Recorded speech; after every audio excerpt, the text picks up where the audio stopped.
Hello viewers, welcome to Anwitas Cook House. Season 2 Nutrify Your Kid along with you ఈ రోజు చాలా nutritious recipe fish egg fry. ఫిష్లో ఎంత nutritious value ఉంటుందో మన పిల్లలకి ఫిష్ని ఎంతగా సపోర్ట్ చేస్తామో తినిపించడానికి అదే విధంగా ఫిష్ ఎగ్స్లో కూడా న్యూట్రిషియస్ వాల్యూ ఎక్కువగానే ఉంటుందని చెప్పాలి. ఎందుకంటే ఫిష్ ఎగ్స్లో vitamin B12, choline and omega 3 fatty acids ఎక్కువగా ఉంటాయి. ఒమేగా 3 ఫ్యాటీ యాసిడ్స్ అనేవి మన పిల్లల బ్రెయిన్ డెవలప్మెంట్కి ఎంతో అవసరం. అలాగే కొలైన్ కూడా మన బాడీలో ఉన్న గుడ్ కొలెస్ట్రాల్ని సపోర్ట్ చేస్తుంది. సో అందుకని ఈ రెసిపీ తప్పకుండా ట్రై చేసి పిల్లలకి పెట్టండి. ముందుగా రెసిపీ కోసం నిమ్మ చెక్క అంత చింతపండు నానబెట్టుకొని జ్యూస్ తీసి దానికి ఒక గ్లాస్ వాటర్ యాడ్ చేసి మనం బాయిల్ చేసుకోవాలి. సో నేను ఇక్కడ రెసిపీ కోసం కల్లుప్పు యూస్ చేసుకున్నాను. జనరల్గా ఈ మధ్యన కల్లుప్పే ప్రిఫర్ చేస్తున్నాము. సో లేదు అంటే మీరు రాక్ సాల్ట్ లేకపోతే నార్మల్ సాల్ట్ కూడా వేసుకోవచ్చు. అండ్ ఒక స్పూన్ కారం వేసుకొని మరిగించుకోవాలి. ఇది మరిగేలోపు మనం మసాలా కోసం 2 ఉల్లిపాయలు, పచ్చిమిర్చి, అలాగే అల్లం వెల్లుల్లి ముక్కలు కూడా వేసుకుందాం. అది గ్రైండ్ చేసుకోవాలన్నమాట. ఈలోగా మనం శనని ప్రిపేర్ చేసుకుందాం. పులుసు మరిగేలోపు శనని ఇలా క్లాత్లో కట్టి మనం టై చేసుకొని పెట్టుకుంటే అది మనం పులుసులో వేసుకొని బాయిల్ చేసుకునేటప్పుడు విడిపోకుండా ఉంటుంది.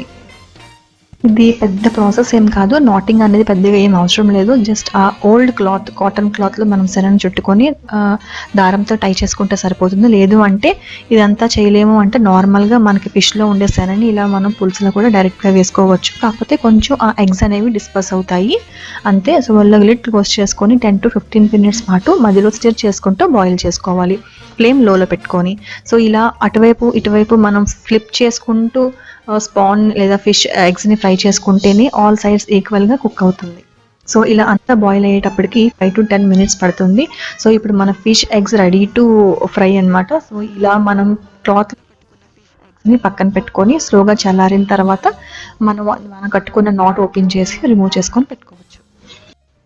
జనరల్గా మనం తీసుకునే ఫిష్లో ఉండే శనగకి ఒక నిమ్మకాయ సైజ్ అంతా, లెమన్ సైజు అంత చింతపండు అయితే సరిపోతుంది.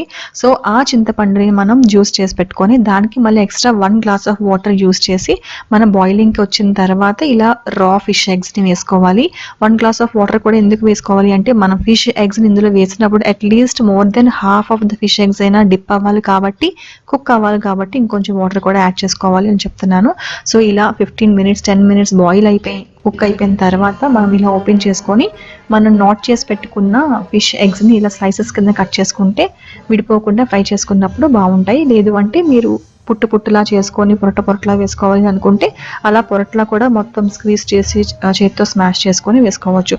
సో ఈ ఫిష్ ఎగ్స్ని మనం ఫ్రై చేసుకోవడానికి అల్లం వెల్లుల్లిపై మసాలా పేస్ట్లో వేసే ముందే ఒకసారి మనం ఓన్లీ ఆయిల్లో ఫ్రై చేసుకుంటే ఆ రోస్టెడ్ టెక్స్చర్ వస్తుంది ఫిష్ ఎగ్స్కి. అది చాలా టేస్ట్ ఇస్తుంది అనమాట ఫిష్ ఎగ్స్ ఫ్రైకి. సో ఇలా ముందుగా రోస్ట్ చేసుకొని షాలో ఫ్రై చేసుకొని డీప్ ఫ్రై చేసుకుంటే ఎగ్స్ పేలిపోతాయి.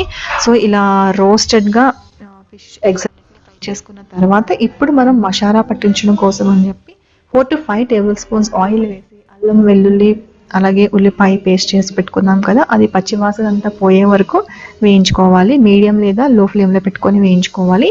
ఇప్పుడు మీ టేస్ట్కి సరిపడినంతగా ఉప్పు, కారం వేసి మిక్స్ చేసుకోవాలి. ఇలా మన మసాలా అంతా ఫ్రై చేసుకునేటప్పుడు అవసరం అవుతుంది అనుకుంటే కనుక 2 నుంచి 3 tablespoons మరి కాస్త ఆయిల్ వేసుకొని ఫ్రై చేసుకోవచ్చు. ఇలా పచ్చివాసన అంతా పోయే వరకు దగ్గరగా మసాలా అంతా అయ్యే వరకు ఇలా ఫ్రై చేసుకున్న తర్వాత ఇందాక మనం రా ఫిష్ ఎగ్స్ని బాయిల్ చేసుకున్న చింతపండు పులుసు ఉంది కదా, సో దాన్ని కూడా వేస్ట్ చేయకుండా ఇందులో వేసుకుంటే ఉప్పు, కారం, పులుపు అన్నీ ఈక్వల్గా ఉంటుంది రెసిపీలో. సో ఆ టేస్ట్ కూడా బాగుంటుంది. అలాగే లాస్ట్లో ఫ్రై చేసుకున్న ఫిష్ ఎగ్స్ని కూడా మనం వేసుకుంటాం అనమాట. చింతపండు పులుసులో బాయిల్ చేసి మళ్ళీ వాటిని తీసి ఫ్రై చేసుకున్నాం కదా, సో ఆ ఫిష్ ఎగ్స్ని కూడా వేసుకొని మసాలా అంతా పట్టే వరకు 5 minutes లో ఫ్లేమ్లో పెట్టుకొని దగ్గరగా అయ్యేంత వరకు ఉంచుకున్న తర్వాత మిక్స్ చేసుకుంటూ ఈ కన్సిస్టెన్సీ ఎలా కావాలి అన్నది మీరు డిసైడ్ చేసుకోవచ్చు. మరీ దగ్గరగా కావాలి అనుకుంటే దగ్గరగా పెట్టుకోండి, లేదు గ్రేవీలా కావాలి అంటే సో ఆ మూమెంట్లోనే మనం దించేసుకోవచ్చు స్టవ్ ఆఫ్ చేసుకొని. రైస్లో మిక్స్ చేసుకోవడం కోసం ఫిష్ పులుసు అనేది మనం ఎలాగో ప్రిపేర్ చేసుకుంటాం కాబట్టి సైడ్ డిష్లా టేస్టీగా ఉంటుంది కాబట్టి రోస్టెడ్ టెక్స్చర్ వచ్చేంత వరకు ఫిష్ ఎగ్ ఫ్రైని మనం రోస్ట్ చేసుకుంటే మనకి సైడ్ డిష్‌లో బావుంటుంది. లేదు మీకు టేస్ట్ తగ్గట్టు గ్రేవీ ఫామ్‌లో కావాలి అనుకుంటే అలా కూడా ప్రిపేర్ చేసుకోవచ్చు. బట్ పిల్లల కోసం మనం ఫిష్ పీసెస్‌ని ఒక్కొక్కసారి మనం వాటిని వలిచి ముల్లులు తీసి పెట్టేంత టైం మనకి ఉండకపోవచ్చు. సో, అలాంటప్పుడు బెస్ట్ ఆల్టర్‌నేటివ్ ఫిష్‌లో ఎంత న్యూట్రిషియస్ వాల్యూ అయితే ఉంటుందో అంతకన్నా ఎక్కువ న్యూట్రిషియస్ వాల్యూ ఉన్న ఫుడే మనం పిల్లలకి ఇస్తున్నాము అనుకోవాలి ఫిష్ ఎగ్ ఫ్రై అనేది. సో, తప్పకుండా ఈసారి మీరు కూడా ఈ రెసిపీ ట్రై చేసి మీ పిల్లలకి తినిపించండి. మరొక మంచి డెలిషియస్ రెసిపీతో అన్వితాస్ కుక్ హౌస్‌లో నెక్స్ట్ వీడియోతో మళ్ళీ కలుద్దాం. Till then thank you and bye by.